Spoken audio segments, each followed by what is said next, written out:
আজ হলো 17 জুন বুধবার। আজকের সকালের বিশেষ বিশেষ খবর হলো বাংলাদেশি দুষ্কৃতীদের কবল থেকে অবশেষে মুক্ত অপহৃত কৃষক। কাঠিগড়া সীমান্তের দিনভর উত্তেজনা, মুখ্যমন্ত্রীর তৎপরতার প্রশংসা কমলাক্ষের, কড়া পদক্ষেপের বার্তা কৃষ্ণেন্দুর। দিনভর উৎকণ্ঠার পর অবশেষে রাতে স্বস্তি, মুক্তি পেলেন নম্যান্সল্যান্ড থেকে বাংলাদেশি দুষ্কৃতীদের হাতে অপহৃত ভারতীয় কৃষক। স্থানীয় বিধায়ক থেকে শুরু করে মন্ত্রী মুখ্যমন্ত্রীর বিশেষ তৎপরতায় রাতেই বিএসএফের কাছে অপহৃত কৃষক রঞ্জিত দাসকে সমঝে দেয় বিজেপি। এরপর ভাঙ্গা বিওপি দিয়ে তাকে কাঠিগড়ায় নিয়ে আসা হয়। শরীরে বেশ কিছু আঘাতের চিহ্ন থাকায় তাকে কাঠিগড়া প্রাথমিক স্বাস্থ্যকেন্দ্রে নিয়ে যাওয়া হয়, সেখানে তার চিকিৎসা করা হয়। কাঠিগড়ায় আসার পর বিধায়ক কমলাক্ষ দে পুরকায়স্থের উপস্থিতিতে সংবাদ মাধ্যমের কাছে পুরো ঘটনার কথা তুলে ধরেন রঞ্জিত দাস। তিনি জানান, বাংলাদেশি কোনো এক যুবককে বিএসএফ আটক করার ঘটনায় এদিন নম্যান্সল্যান্ড এলাকায় কৃষিকাজ করার সময় দুষ্কৃতীরা তাকে অপহরণ করে নিয়ে যায় এবং বাংলাদেশে নিয়ে যাওয়ার পর তার উপর হামলা চালায়। অবশেষে ভারতীয় কর্তৃপক্ষের তৎপরতায় দুষ্কৃতীদের কবল থেকে মুক্তি পাওয়ায় তিনি সংশ্লিষ্ট সবাইকে ধন্যবাদও জানান। বিধায়ক কমলাক্ষ অপহৃত কৃষক রঞ্জিত দাসের মুক্তি পাওয়ার কৃতিত্ব মুখ্যমন্ত্রীকে দিয়েছেন। বলেছেন, মুখ্যমন্ত্রীর তৎপরতায় কম সময়ের মধ্যেই উৎকণ্ঠার অবসান হয়েছে। এদিকে অপহরণের খবর পেয়ে বরাক উপত্যকা উন্নয়ন বিভাগের মন্ত্রী কৃষ্ণেন্দু পাল বিষয়টি মুখ্যমন্ত্রী হিমন্ত বিশ্ব শর্মার নজরে আনেন। পাশাপাশি ডিজিপি হরমিত সিংকেও নির্দেশ দেন যত দ্রুত সম্ভব পরিস্থিতি নিয়ন্ত্রণে আনার। একই সঙ্গে কাছাড়ের জেলাশাসক ও এসএসপিকেও পরিস্থিতির উপর নজর রাখার নির্দেশ দেন। কৃষ্ণেন্দুবাবু সংবাদ মাধ্যমকে জানান, কাঠিগড়ার বিধায়ক কমলাক্ষ দে পুরকায়স্থ সন্ধ্যায় তাকে খবর দেন যে অপহৃতের মুক্তির বিষয়ে অগ্রগতি হয়েছে। রাতে রঞ্জিত দাস ফিরে আসার সঙ্গে সঙ্গেই মুখ্যমন্ত্রীকে বিষয়টি তিনি জানান। কৃষ্ণেন্দুবাবু জানিয়েছেন, মুখ্যমন্ত্রী গোটা ঘটনার উপর তীক্ষ্ণ নজর রেখেছেন। তবে অপহরণ করে নিয়ে যেভাবে ভারতের এক নিরীহ কৃষককে বাংলাদেশি দুর্বৃত্তরা মারধর করেছে, এর বিরুদ্ধে কড়া পদক্ষেপ করা হবে জানিয়েছেন মন্ত্রী। স্থানীয় সূত্রে খবর, মঙ্গলবার সকাল 10:30 নাগাদ কাঠিগড়ার কিন্নরখাল বিওপি গেট নম্বর 31-এর পাশে সীমান্তবর্তী নম্যান্সল্যান্ড এলাকায় কৃষিকাজ করছিলেন রঞ্জিত দাস সহ আরও কয়েকজন। অভিযোগ, সেই সময় সুরমা নদী পেরিয়ে নৌকায় আসা কয়েকজন বাংলাদেশি দুষ্কৃতী আচমকা তাদের উপর চড়াও হয়। বৎসা ও দস্তাদস্তির এক পর্যায়ে অন্যরা পালিয়ে আসতে সক্ষম হলেও 60 বছরের রঞ্জিত দাসকে জোর করে সীমান্তের ওপারে নিয়ে যাওয়া হয়।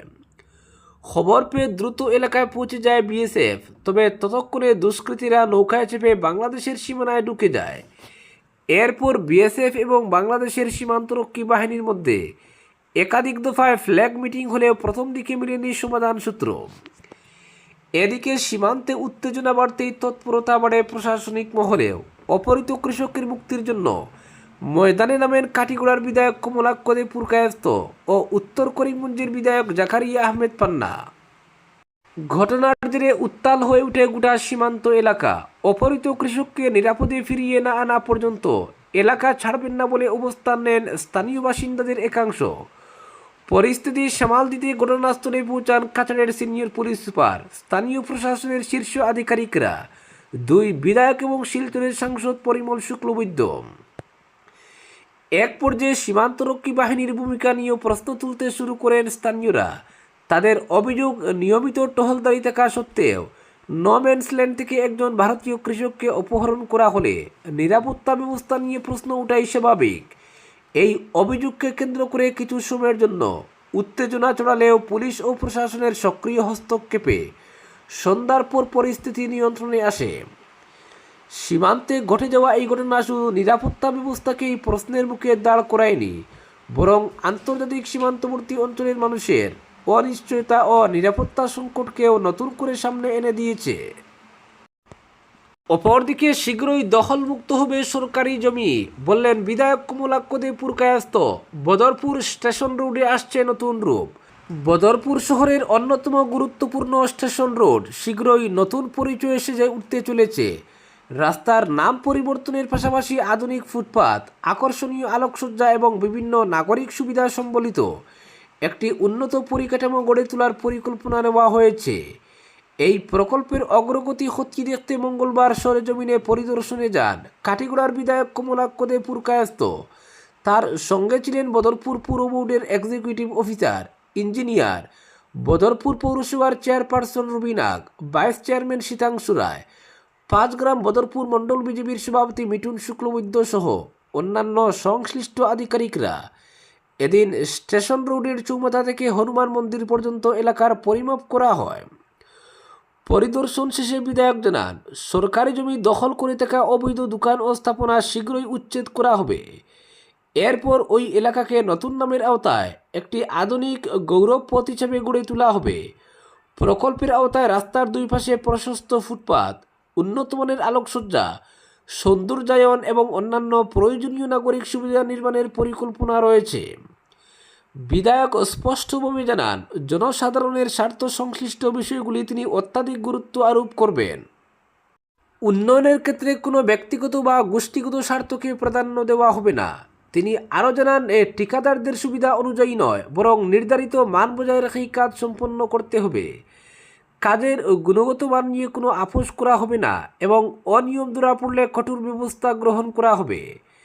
তিনি বলেন, ফাঁকা প্রতিশ্রুতি নয়, স্বচ্ছতা ও জনকল্যাণকে সামনে রেখেই প্রতিটি প্রকল্প বাস্তবায়ন করা হবে। বিধায়কের এই উদ্যোগে সন্তোষ প্রকাশ করেছেন স্থানীয় বাসিন্দারা।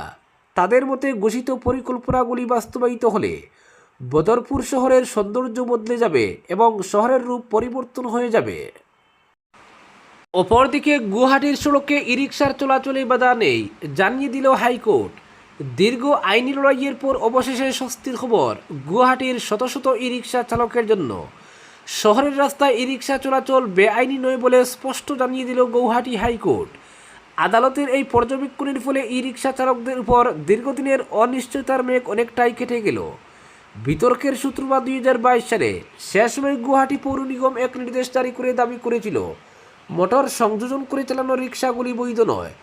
পৌর নিগমের তরফে চালকদের 7 দিনের মধ্যে রিকশা থেকে মোটর খুলে ফেলার নির্দেশ দেওয়া হয়েছিল। নির্দেশ অমান্য করলে প্রশাসনিক পদক্ষেপেরও হুঁশিয়ারি দেওয়া হয়। এই সিদ্ধান্তে বিপাকে পড়েন বহু রিকশা চালক। তাদের বক্তব্য ছিল, ক্রমবর্ধমান যানবাহন ও নগর জীবনের চাপে শুধুমাত্র প্যাডেল রিকশা চালিয়ে জীবিকা নির্বাহ করা অত্যন্ত কষ্টসাধ্য। সেই কারণে অনেকেই ব্যাটারি চালিত মোটর ব্যবহার শুরু করেছিলেন। জিএমসির নির্দেশের বিরুদ্ধে আদালতের দ্বারস্থ হন একাধিক রিকশা চালক। তাদের দাবি ছিল, এ ধরনের যানবাহনের বৈধতা নির্ধারণ করার ক্ষমতা পৌর নিগমের নেই।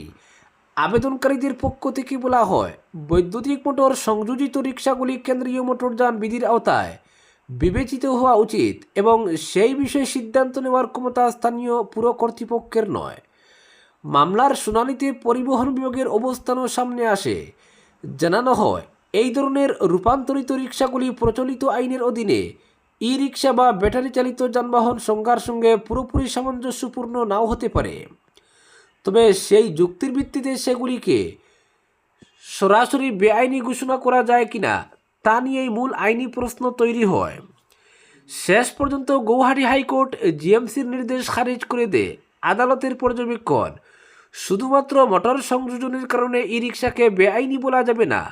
তবে স্থানীয় প্রশাসন চাইলে এ ধরনের যানবাহনের উপর কর আরোপ বা নিয়ন্ত্রণমূলক ব্যবস্থা গ্রহণ করতে পারে। আদালতের এই রায়কে স্বাগত জানিয়েছেন ই রিকশা চালকেরা।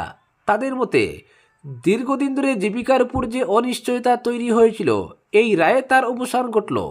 ফলে এখন শহরের বিভিন্ন রাস্তায় ই রিকশা চালাতে আর আইনি জটিলতার আশঙ্কা থাকবে না।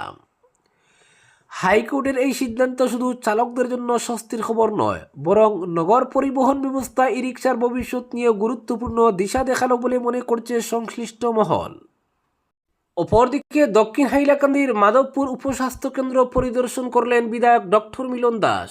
মাধবপুর কারিচুড়া সহ সুলতানি ক্রসিং এলাকার বিভিন্ন রোগে আক্রান্ত রোগীরা মাধবপুর উপস্বাস্থ্য কেন্দ্র থেকে নিয়মিত সরকারি স্বাস্থ্য পরিষেবা গ্রহণ করেন। ওই স্বাস্থ্যকেন্দ্রে একজন সিএইচও, এএনএম নার্স সহ এমপিডব্লিউ সরকারি কর্মীরা নিয়োজিত রয়েছেন। বিধায়ক স্বাস্থ্য পরিষেবা সংক্রান্ত কোনো সমস্যা আছে কিনা তা খতিয়ে দেখেন মঙ্গলবার। স্থানীয় জনগণ উপস্বাস্থ্য কেন্দ্রে নতুন করে একটি পাকা ভবন নির্মাণের দাবি জানান বিধায়কের কাছে। বিধায়ক মিলন দাস এ ব্যাপারে ব্যবস্থা নেওয়ার আশ্বাস প্রদান করেছেন। আজকের বিশেষ বিশেষ সংবাদ এখানেই সমাপ্ত।